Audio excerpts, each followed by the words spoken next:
Om Sri Chinmay Sadgurave Namaha. His Excellency Shri Ajay Ji and dear friends,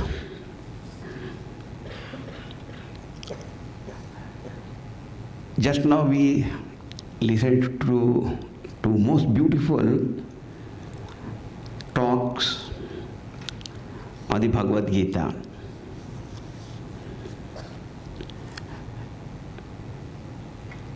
Anil ji asked me to speak on why did our Pujya Gurudev loves this Bhagavad Gita so much, and also what is the relevance of the Gita to our life. Once I was invited to give a talk at one place, and the topic they gave me is Bhagavad Gita outdated? So I asked them, are you outdated? They say, no, of course not, we are up to date. So Bhagavad Gita also is up to date. You see, Gita would have become outdated if it was something like a gadget. Nowadays, they become obsolete very fast. Or if it was dealing only with a topical problem of an individual,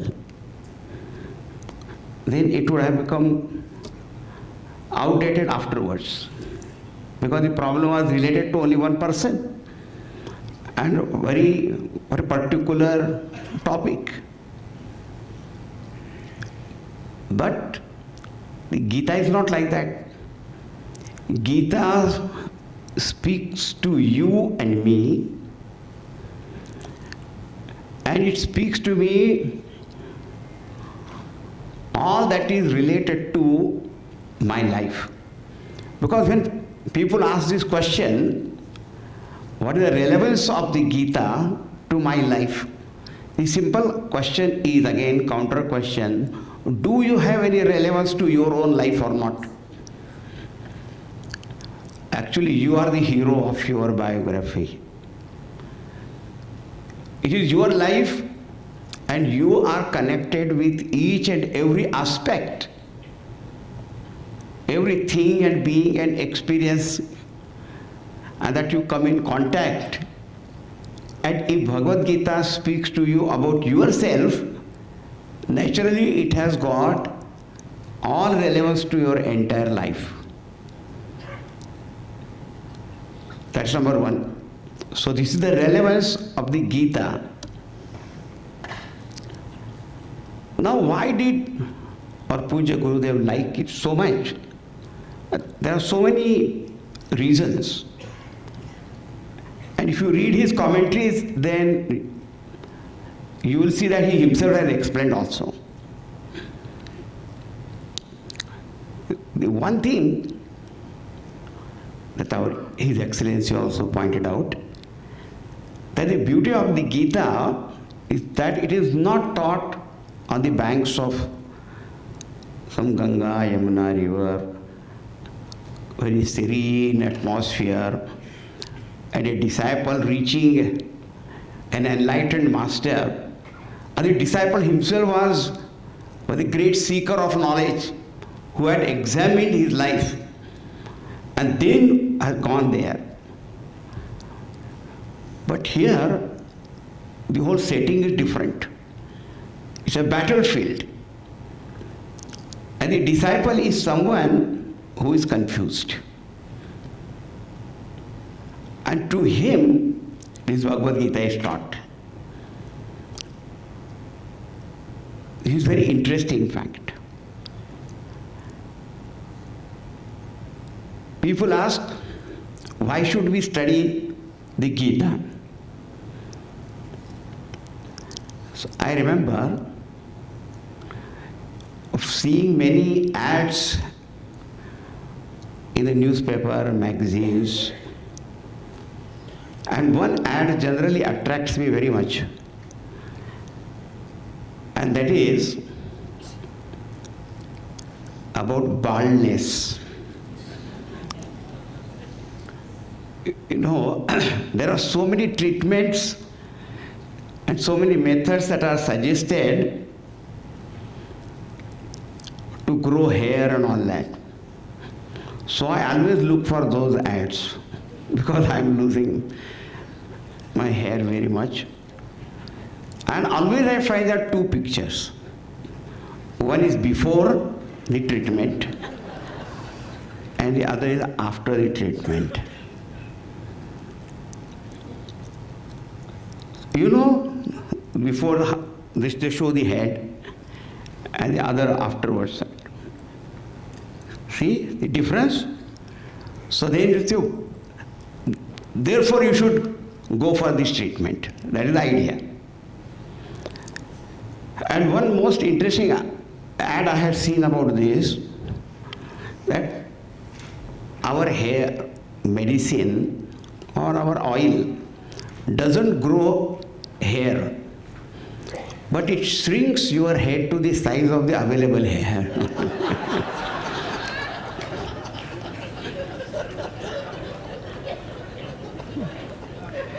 I'm sure nobody would go for that type of treatment anyway. So, the question is, why should I study the Gita? I say, if you look at this Arjuna before he listened to the Gita, and you look at that Arjuna after he listened to the Gita, you see the difference. In the beginning, you will find that Arjuna got so confused about the very purpose of that war. And he got confused about his own place and duties. He was worried about the outcome. Then seeing the large army in front of him, he became nervous also. So many emotions that he was going through, and that led to what you call as nervous breakdown. And then he said, I cannot hold my weapons, they are slipping from my hand, and I don't want to fight, I want to go away. Because generally man has got two types of responses. One is to fight, and second is to take the first flight, just to escape. And do you know the beauty of the Gita? Bhagavan Sri Krishna did not make any change in the external conditions. You see, that's a very important thing. The battlefield remained the same. Everything was same. He did not call Duryodhan. Today Arjuna is not feeling well. Let us postpone the war. Or your army is too large. Let us have equal distribution. There was no such thing. This is a very important point, that he did not change external circumstances for him, but he brought a change in his vision, and inner change. And when that change took place, we'll find that Arjuna who wanted to run away, and the same Arjuna now says, Karishye vachanam tava. Oh Lord, I will do what you command and what you say. And you know the rest is history. That's why I gave two examples, before and after. So one is the beauty of the Gita. It is not taught on the banks of any holy river, but here is the battlefield. There the student in the Upanishads is a highly advanced seeker. And here the student is, someone is confused. That's why we can identify with Arjuna very much. It's possible, because we also go through that state. Arjuna went only once, we usually go through that. So this is why we have to study. And that Arjuna, who gained this knowledge and fought the war successfully, and our Puja Gurudev used to say, this Gita gives the vision of a man of wisdom who has overcome his ignorance and confusion, and he always called man of wisdom downtown. That person who lives in this world,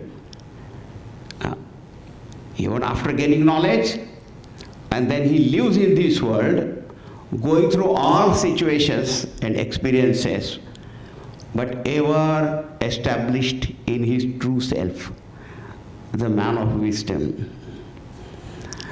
Now, one thing about the Gita, its teaching becomes a little confusing when people read about the renunciation of the fruit of action. That is always a problem. And people say, how can you perform any action without result for that? And I said, but where it is said that you cannot desire results? In fact, Manu Smriti says, Yadyadhi kurute jantu attat kamasya cheshtitam. Whatever man does, actually it is an expression of some desire only. Simple question is, when Lord Sri Krishna taught Arjuna, didn't he expect a result? That Arjuna should become free from all this ignorance. That's why he asked in the end, Arjuna, did you listen to me or not? Your delusion has gone or not? That means what? He also wanted that Arjuna should become free from delusion. There can be no action without results. Shankaracharya has written that prayojanam anuddishyana mandopi pravartate. Even an ignorant or dull-witted person also doesn't do anything if he doesn't see any purpose in that. Without seeing any purpose, who will do anything? Then we will say, but what is said in the Gita? You know, every action, when we perform, some idea of result will be there. Now, one is, the idea of result can be only what will I gain. Nowadays, you know, anything one does, what is there for me in it? Any kind of action that is done.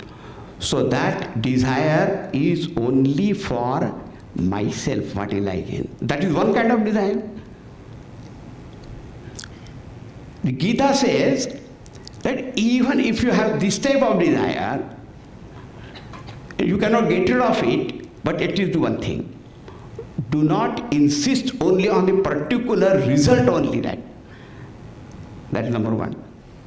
That means, like a married couple is there, they want to have a child. Nothing wrong. But you may say, I want only a male boy, male child, not female. Then that is wrong. So individual level I am talking. Then the Gita says, and why are you thinking only of yourself? You think of the totality as to how that action will benefit others. Don't think only of your own wealth, but think that what wealth you can create for everyone. Gurudev said in his place, producing more than what we consume and giving more than what we take. So that is second aspect. You think of result, but not only self-centered, not only for yourself, but for the totality, the prosperity of all. And the third level is still higher, and that is, I am performing this action only to purify my mind, and the Lord be pleased with this action. So result is there, but the result is in the form of purification of mind, which is non-material. See, the interesting part is, if there are 3-4 persons are there, and they are desiring for material gain, and same kind of material gain, there will be a lot of conflict among them. There will be competition, struggle and whatnot. Cutthroat competition they call. Cutthroat competition means either kill or get killed. That kind of thing will happen. But suppose all these 4 people are working for the purity of their mind, can there be any conflict? Because the purity of mind is non-material thing. And that's what the Lord is teaching. That one is that even if you are working for yourself, but give up the insistence on the fulfillment of that desire only the way you want it. Because the results come according to laws of nature. Action is in our hand, but the results, they come according to laws of nature. One man jumped from the 10th floor after a lot of thinking.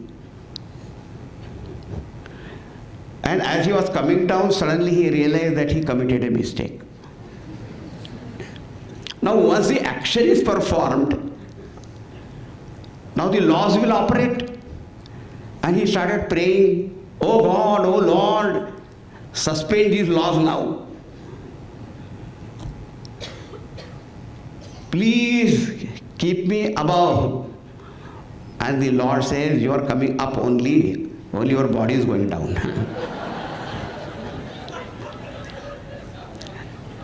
Gita says, "Karmanyavadhikaraste ma phaleshu kadachana." You have got right to perform, but once you have performed, then the laws will operate and you will get the result.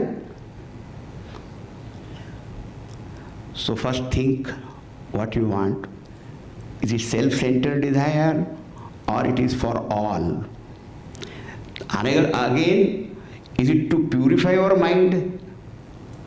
Yoginaha karma kurvanti sangam tyaktva atma shuddhaye. Very clearly that everybody performs the actions, but a yogi, karma yogi performs the actions not for any material results, but for his own purity of mind. And the beauty is, when you perform the action, outer result also will be there. Isn't it? If you have performed the action, result will be there.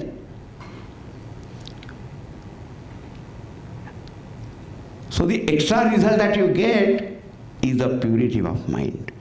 So therefore there is nothing impractical that is taught in the Bhagavad Gita. So see the settings of the Upanishad time and the Gita time, of the Guru and the Shishya, how they are different. And see how Bhagavan did not change the outer world, but changed Arjuna's vision, and then there was total difference, total transformation. That is what is the Bhagavad Gita teaches. So I will just elaborate on this one little shloka before I conclude, which is the most famous shloka of the Gita. Karmanye vadhikaraste ma phaleshu kadachana ma karma phala hetur bhuhu Mate Sangostu Akarmani. In these 4 quarters of the shloka, the total karma yoga and how you can grow spiritually, that is pointed out. The first thing is, if you want to grow, Mate Sangostu Akarmani. First thing, don't be a lazy person. Because we like laziness very much.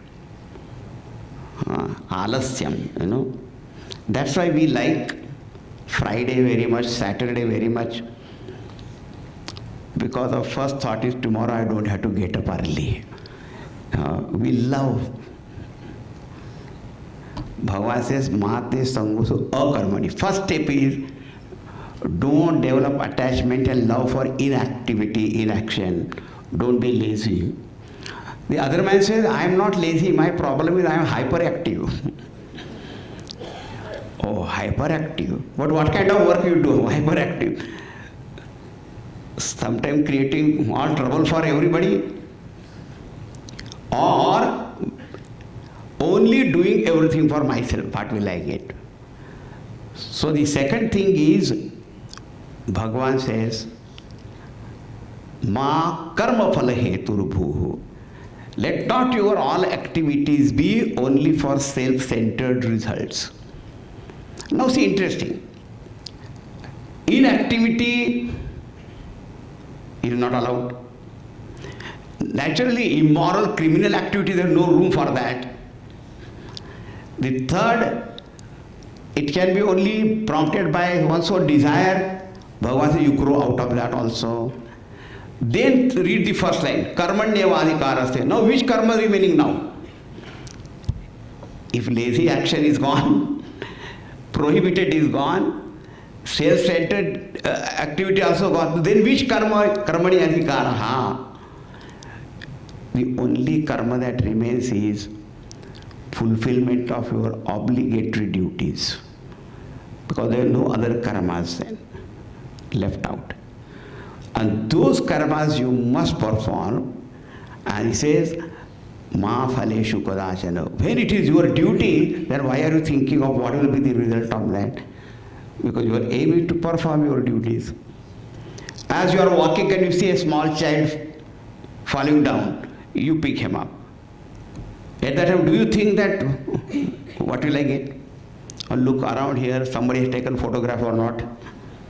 Or you take the child to his parents and then give me 50 rupees now because I picked him up. Because it was your duty, you did it, finished, the matter is over. And one more secret in this shloka, and that is the secret of happiness. Do you know, somebody say, how do you say the secret of happiness? You see, the simple thing is, secret is this. We all want to be happy, and we want to be happy now, and we want to be happy all the time. Correct? Any disagreement? No. Thank you. Now see, if my happiness depends upon the result of action, it's a very serious point. Generally, we all the time say, if I get this, I will be happy. That means what? My happiness depends upon the result of action. That result will always come in future. So my happiness, I myself, I am putting it in future. Correct? And future, is uncertain. That everybody knows. That's why everybody wants to know what will happen, what will happen. People go to astrologers and palmists, numerologists, And one man went to an astrologer asking, what is his future? And he said, 3 years are very bad for you. 3 years are very bad? Yes. What about afterwards? He said, you will get used to it.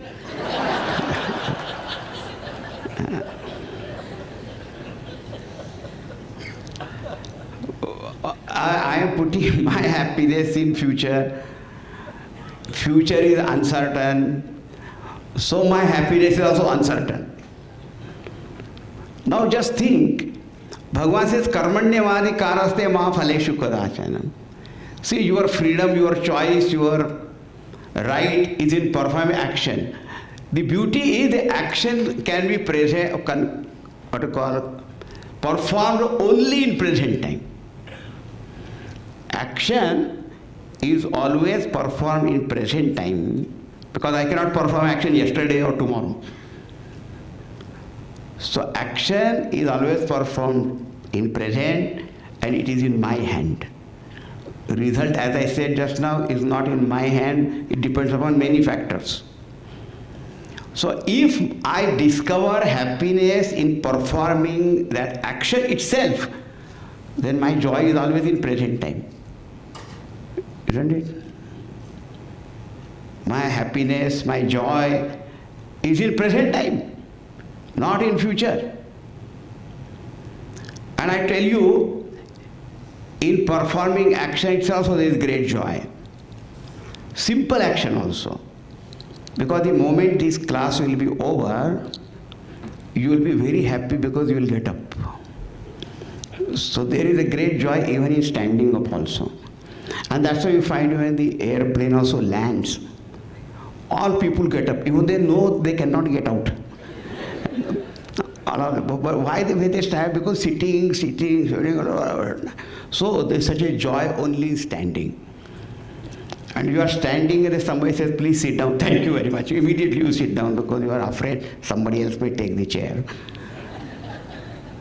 So only sitting, only standing, only walk, such great joy is there. So Bhagavan says, why are you putting your happiness in future? Now, that is the beauty. So our Puja Gurudev, discovers this life-transforming message in the Bhagavad Gita, and that's why throughout his life, he went on teaching that, and his name and the Gita's name becomes synonymous. The Gita Jnana Yajna, the way he popularized. So this is the beauty of the Gita, and also the love of Puja Gurudev for it. And I am very happy that we have organized this entire program focused on the Gita, so that we can study various aspects of it. I congratulate our Anilji especially, because he took that initiative in organizing it. And now here we are. I am very thankful to His Excellency, and also thankful to Ajay ji and all those speakers who will be coming in the next 2 days.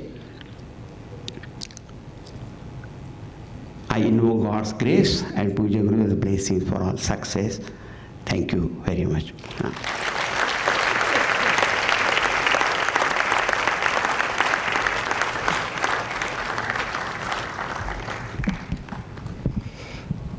Thank you, Guruji, for enlightening all of